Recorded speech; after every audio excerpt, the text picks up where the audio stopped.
Zdravíčko, tady je Můřička a já vás vítám u dnešního videa. Dneska jsme trošku netradičně, jsme na Star Stable stránkách a ne ve hře ještě, protože tady máme takovou krásnou nabídku. Je tady Buckskin Andalusian za 125 korun a já si ho chci pořídit na svůj americký účet. Kdybyste se jako divili, že tady je Night Star, jo, jméno, který neznáte, tak tohle je můj americký účet a my si teda koupíme tady toho koníka, těch 9,99 kanadských dolarů vychází na těch 125 korun do listopade. Jo, teď přemýšlím, jestli je to vůbec pro mě výhodný moment. 10 listopade. Kolik to stojí na českých? To nebylo levnější. Je to levnější, no tak 25 korun proděláme, no. Vůbec nevadí. Tak. Já jsem totiž koukala, že tam žádnýho nemám. To je moje stará kreditka. To ne. Ježišmarja, já jsem z toho úplně vyjela. Tak. Zamazat informace. A já nemám psát. Tak. Jak se? What is your problem, bitch? Let me check if it went through. It did not. What the fuck? Tak ještě druhý pokus. Nebo já to zkusím přes PayPal schválně.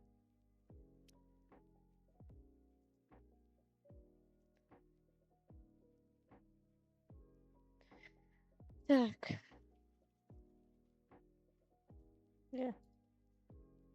Já mám to teď muset všechno zamazat. Tak zkoušej. Yippee, payment successful. Výborně, tak jdeme vybrat jméno. Já si myslím, že jsem tam neviděla ani totiž starýho Andalusiana, já tam podle mě nemám ani jednoho. Dobrý. A tohle je takový typický spirítek.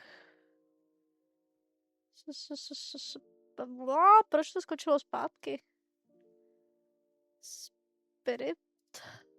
Spirita. Tak a my teď jdeme na Star Stable. Tak jsme tady. Budeme si řešit. Se na něj juknout, a já podle mě nemám zaplé zvuky. To víš, že ne? Říkám, že něco špatně. Tak. Já mám rozbitý řešit.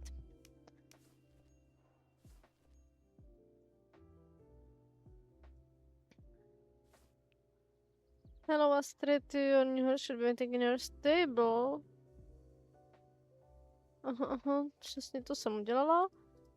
Takže by to měl být. Tak, místo koho tě fláknu. Dala jsem ti místo Araba. 112. koni.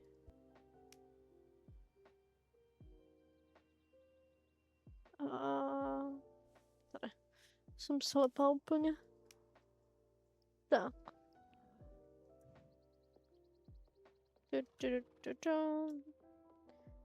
Tak a my musíme začít vyhazovat zimu, protože nám za chvíli končí. Tak. Já jdu splácet nějaký outfit. A uvidíme se za chviličku. Tak, máme hotový outfitek. Teda zjistila jsem, že mám fakt jako turbo málo podsedlovek. A co jsem chtěla říct, ono jako je strašně jako na těch amerických serverech zajímavý vidět všude jako kopu lidí. Schválně se jako kouknem na Steveko. Musím ti dát level. Hrozně jak je pomalý. A je crazy, že prostě je tady u nás 8:30, jo. Ale server time je doslova 11:40. Oni budou mít teď obídek.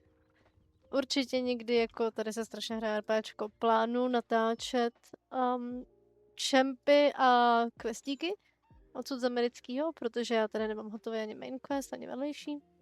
Takže úplně ideálně je nějaký kecání. A čempy, protože tady je to fakt jako na tom Night Staru obecně strašně jako usazený lidma, to je úplně crazy. Mám si, že jako je neděle, v oběd, ale já mám strašný laky třeba. Prostě je tady strašně moc lidí a je to hrozně jako cool. Já jsem tady dokonce měla jednu dobu i jako klub, ale on se jako zrušil, já jsem pro ně dělala logo, všechno, bylo to fajn, holky byly strašně jako super, ale bylo hrozně náročný se s nimi potkat, protože oni měli sraz třeba pro nás ve 2 jako ráno. Takže to je docela jako crazy, co tím budem. A jinak já budu muset pořídit nějaký podsedlovky, protože jsem myslela, že tady toho moc nemám.